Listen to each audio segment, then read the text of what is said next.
Hello everyone, నేను Lavanya Krishna. Welcome to 64 కళలు. Video చూడంగానే అర్థమైపోయి ఉంటుంది కదా. ఎస్, గోవా ట్రిప్ లో మేము వాటర్ రైడ్స్కి వెళ్ళినప్పుడు లాస్ట్ వీడియోలో ఒక 3 రైడ్స్ పెట్టాను కదా. ఇప్పుడు మిగతా 2 అన్నమాట. ఒకటి స్కూబా డైవింగ్ అండ్ పారాగ్లైడింగ్ అన్నమాట.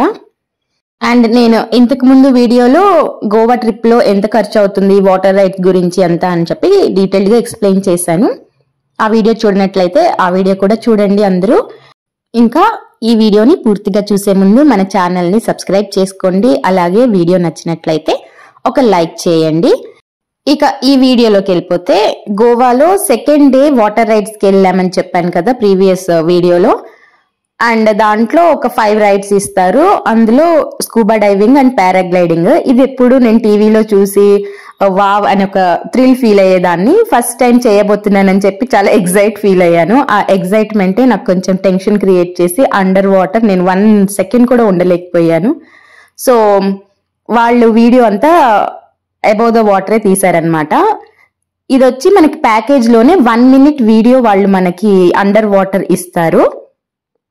స్టార్టింగ్ లో చేతి మీద ఒక కోడ్ నెంబర్ వేసి అది ఫోటో తీసుకున్నారు కదా. సో ఆ కోడ్ ప్రకారం వాళ్ళ వీడియోస్ అప్లోడ్ చేసి గూగుల్ డ్రైవ్ లో ఇస్తారు. తర్వాత మనకి స్కానర్ కూడా ఇస్తారు ముందు రోజే. అది మనం నెక్స్ట్ డే అంటే 24 అవర్స్ కి వాళ్ళు వీడియో అప్లోడ్ చేస్తారు.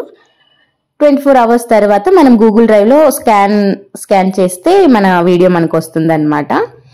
అండ్ ఇది ఒక నిజంగానే ఒక థ్రిల్లింగ్ ఎక్స్పీరియన్స్. లోపలికి వెళ్ళిన తర్వాత వాళ్ళు ఫిషెస్ ని అట్రాక్ట్ చేయడానికి సమ్ ఫుడ్ కూడా ఏదో ఇస్తారు, వాళ్ళ చేతిలో ఉంటుంది. అప్పుడు ఫిషెస్ అన్ని మన దగ్గరికి వస్తాయి.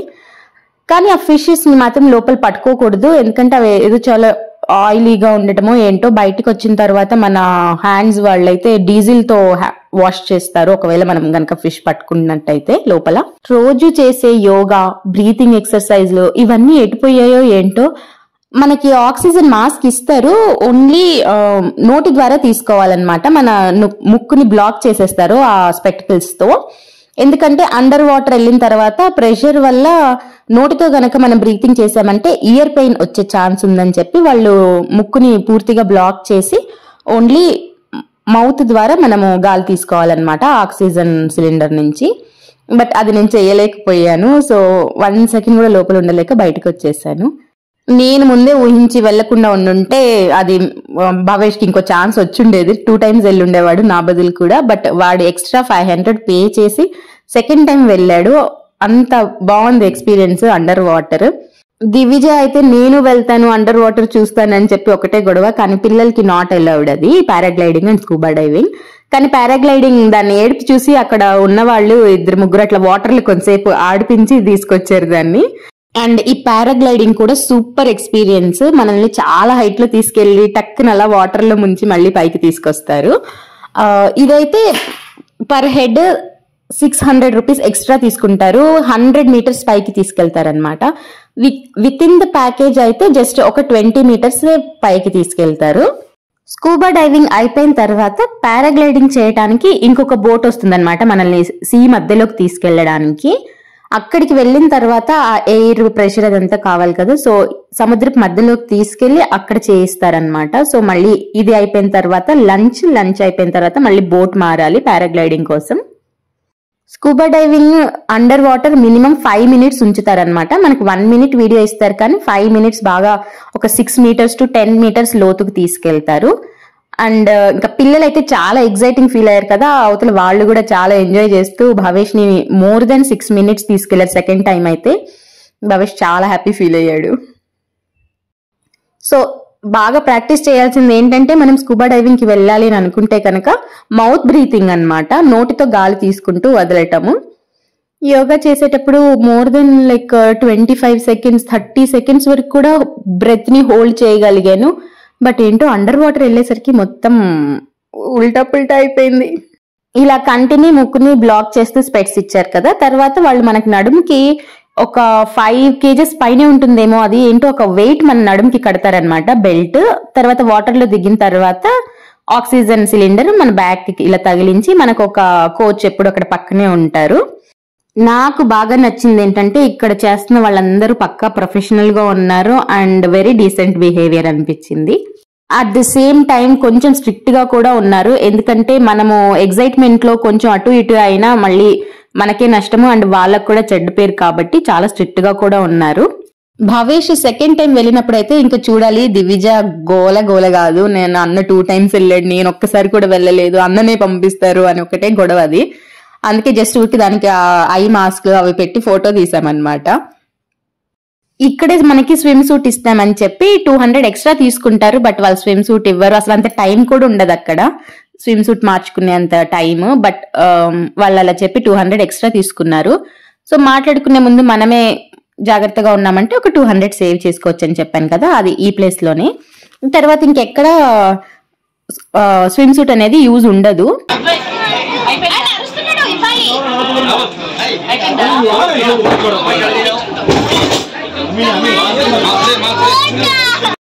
ఇది నేనే వీరనారిలాగా దిగాను, తెగ చేయలేక బయటకు వచ్చేసాను. పాపం వాళ్ళ వీడియో ఎలాగైనా తీయాలి కాబట్టి బయట నుంచే తీసి పంపించారు. మొత్తానికైతే day 2 in Goa water rides తో ఆ డే మొత్తం ఇలా గడిచిపోయింది. ఈవినింగ్ 5 o'clock కల్లా మమ్మల్ని మా రూముల దగ్గర దించేశారనమాట. ఇక సెకండ్ డే అయితే మేము సైట్ సీయింగ్ ప్లేసెస్ కి వెళ్దామని అనుకున్నాము. మీ అందరూ మనం చాలా సినిమాలు చూసే ఉంటాం, గోవా అనగానే 2 కొబ్బరి చెట్లు రోడ్డుకి అటు ఇటు ఉండి ఒక లైన్ మొత్తం ఇలా ఉంటుంది కదా, పారా రోడ్ సంథింగ్, అక్కడ వెళ్దామని అనుకున్నాము. తర్వాత వచ్చి అగోడా ఫోర్ట్ అని చెప్పి ఒక ఫోర్ట్ ఉంది, అక్కడికి కూడా వెళ్ళాము. సో ఫోర్ట్ వీడియోస్ అయితే నేను దీంట్లో అప్లోడ్ చేయట్లేదు, కానీ ఆ పారా రోడ్ చూపిస్తాను. దానికన్నా ముందు మార్నింగ్ చెప్పాను కదా, మేము తీసుకున్న అపార్ట్మెంట్ కి ఎదురుగానే హైదరాబాద్ రెస్టారెంట్ ఒకటి ఉందన్నమాట, మమ్మల్ని ఫుల్ సేవ్ చేసింది. సో అక్కడ ఉన్న 3 days అక్కడే తిన్నాము. అక్కడి నుంచి మేము తీసుకున్న అపార్ట్మెంట్ నుంచి పారా రోడ్ జస్ట్ ఒక 3 kilometers అన్నమాట, చాలా దగ్గరే. సో అక్కడ వెళ్ళాము.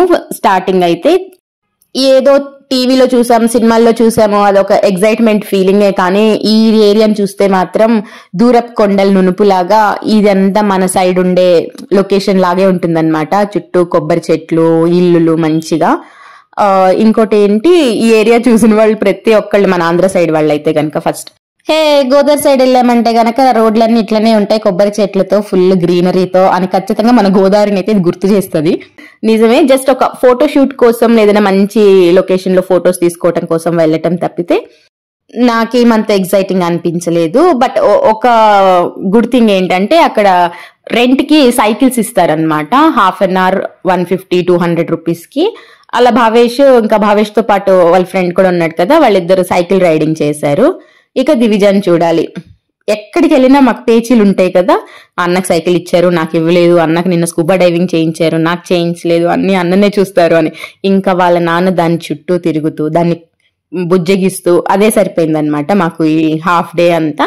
ఇక్కడి నుంచి మేము అగోడా ఫోర్ట్ కి వెళ్ళామన్న మాటే, కానీ ఒక సైడ్ బీచ్, ఒక సైడ్ ఓపెన్ ఫోర్ట్, ఇంకా ఎండ, దానికి తోడు స్టైల్ గా నేను బ్లాక్ కలర్ శారీ కట్టుకుని వెళ్ళాను, ఇంకా ఎండ మొత్తం నా మీదే ఉంది.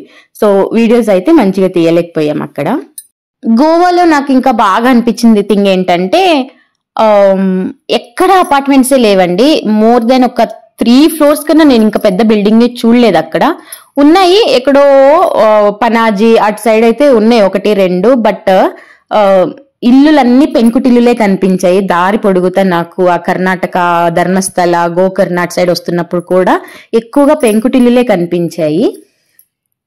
అందుకే మేబీ అపార్ట్మెంట్ కల్చర్ లేదు కాబట్టే ఇంకా అక్కడ నేచర్ అంతా బ్యూటిఫుల్ గా ఉంది. అపార్ట్మెంట్ కల్చర్ వచ్చింది అంటే ఇంకా క్రౌడ్ పెరిగిపోతుంది, వాటర్ స్కేర్సిటీ వస్తుంది, ఇంకా పొల్యూషన్ కూడా పెరుగుతుంది అనమాట. ఊరు నుంచి మేము ఇలా స్టైల్ గా రెయిన్బో కలర్ అంబ్రెల్లా కూడా తీసుకెళ్లాము, జస్ట్ ఈ రోడ్ లో ఫోటో దిగడానికి, బీచ్ లో దిగడానికి. చాలా బాగా అనిపించింది. బట్ మా బాలమ్మ ఎక్కడిచ్చింది నాకు ఆ గొడుగు, అది పట్టుకొని తిప్పుతూనే ఉంది, వాళ్ళ నాన్న దాన్ని సరి చేసుకునే సరిపోయింది. ఈ రోడ్ లోకి అయితే ప్రైవేట్ వెహికల్స్ నాట్ అలౌడ్. ఇటు సైడ్ నుంచి అటు సైడ్ ఊరికి కనెక్ట్ చేసే వెహికల్స్ అవి వెళ్తాయి, కానీ ఈ టూరిస్టులు మాత్రం వెహికల్స్ వేసుకొని వెళ్ళకూడదు అనమాట.